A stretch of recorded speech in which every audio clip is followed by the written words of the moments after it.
Bonjour Christophe Dansette. Bonjour Pauline. Les Jeux Olympiques approchent à grands pas. Tony Estanguet, le patron du comité d'organisation des Jeux, va faire visiter aujourd'hui à la presse le village olympique, alors que les professionnels du tourisme, eux, s'inquiètent dans ce moment d'avant-jeu. Oui, car les préparations de l'événement semblent détourner une part assez significative des visiteurs de la capitale. Moins de voyageurs professionnels, moins de touristes. Et ce n'est pas uniquement en raison d'une météo, on va dire, plus que capricieuse. En tout cas, c'est ce qu'ont constaté Julien Cholin, Guillaume Le Goff et nos confrères de France 2. Ce devait être l'été de tous les records. Mais à Paris, l'hôtellerie n'en finit plus de déchanter. À 60 jours des Jeux Olympiques, les touristes semblent bel et bien bouder la capitale. Pour cet hôtel au pied de Montmartre, ce mois de juin n'a décidément rien à voir avec les précédents.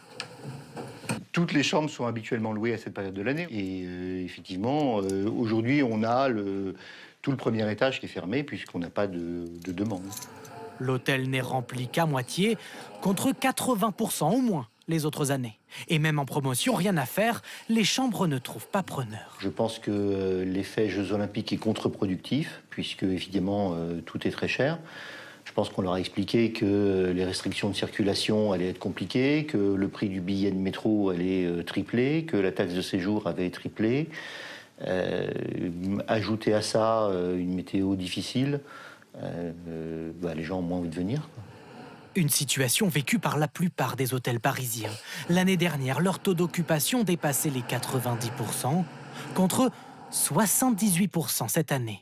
Et le phénomène pourrait s'amplifier avec de plus en plus de quartiers rendus inaccessibles. Le patron de cette société de bateaux-mouches redoute les semaines à venir.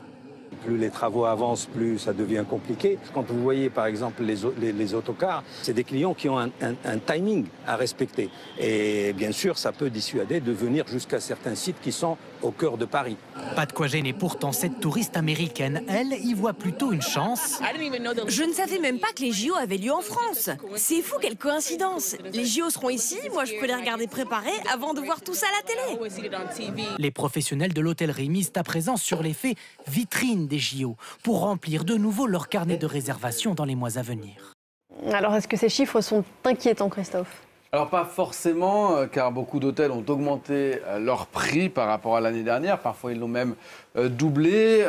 Et donc, en termes de chiffre d'affaires, peut-être qu'il y aura quand même un rattrapage. Et puis, le phénomène de trou d'air avant les Jeux Olympiques, il est connu. Londres avait connu à peu près la même chose avec cet effet d'éviction en 2012, juste avant les Jeux Olympiques. Un certain nombre de touristes qui, d'habitude, venaient au mois de juin ont reporté leur venue à la fin du mois de juillet pour profiter de la fête.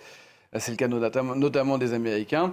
L'absence des visiteurs s'explique également par la fermeture d'un certain nombre de sites événementiels qui se préparent pour les Jeux. On le voit en image, c'est l'Arena de la Défense qui est transformée en ce moment même en piscine. Donc il n'y a pas de concert à l'Arena de la Défense en ce moment. Il n'y a pas de concert également au Stade de France. Il n'y a pas plus de salons à la porte de Versailles. Et tout ça, ça fait des visiteurs en moins. Mais à regarder les chiffres de l'Office de tourisme de Paris, il y a quand même de quoi tirer la sonnette d'alarme. Paris, je t'aime, c'est le nom de l'Office de tourisme de Paris, mise sur une baisse de 15% d'arrivées durant les 3 semaines et demie de juillet, avant la cérémonie d'ouverture. Ce sera insuffisant pour compenser une hausse des réservations pendant la durée de l'événement.